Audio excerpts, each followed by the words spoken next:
नहीं, भरा नहीं जो भावों से, बहती जिसमें रसधार नहीं, हृदय नहीं वो पत्थर है जिसमें स्वदेश के लिए प्यार नहीं।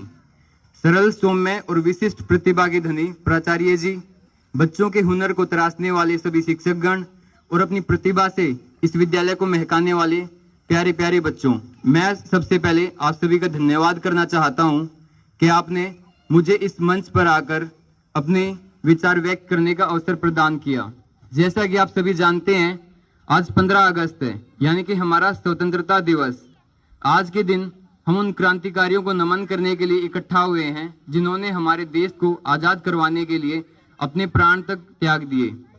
कितना अच्छा लगता है ना, आज़ादी की इस खुली हवा में सांस लेना, अपनी मर्जी के मुताबिक काम करना, अपनी जिंदगी अपने हिसाब से जीना।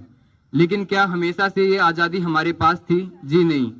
जब जब हम धर्म और जाति में बंटकर एक दूसरे से लड़ते रहे हैं, तब तब विदेशी ताकतों ने हमें अपना गुलाम बनाया है। उन्होंने हम पर इतने अत्याचार किए हैं कि आज भी अगर हम उनके बारे में सोचते हैं तो हमारी रूह कांप जाती है। ऐसा नहीं है कि हमने कभी उनके अत्याचारों का विरोध ना किया हो। हमारे देश में बहुत सारे ऐसे क्रांतिकारी हुए हैं जिन्होंने उनके अत्याचारों का कड़ा विरोध किया, जैसे भगत सिंह जी, चंद्रशेखर आजाद जी, सुभाष चंद्र बोस जी। वैसे उन क्रांतिकारियों को यह भी पता था कि हमारे देश की जिस आज़ादी के लिए वो लड़ रहे हैं, शायद उस आज़ादी की सुबह को देखने के लिए वो जिंदा भी न रहें, पर उनका एक ही सपना था कि उनके बाद जो आने वाली पीढ़ी होगी वो देशभक्ति के साथ मिलजुल कर इस देश में रहें। लेकिन जरा अपने दिल से पूछिए, क्या जिस देशभक्ति के बारे में वो सोचते थे वो देशभक्ति हमारे पास है? क्या हम उसको व्यक्त करते हैं? शायद नहीं। देशभक्ति का अर्थ सिर्फ ये नहीं होता कि हमें किसी देश की आज़ादी के लिए लड़ाई ही करनी है।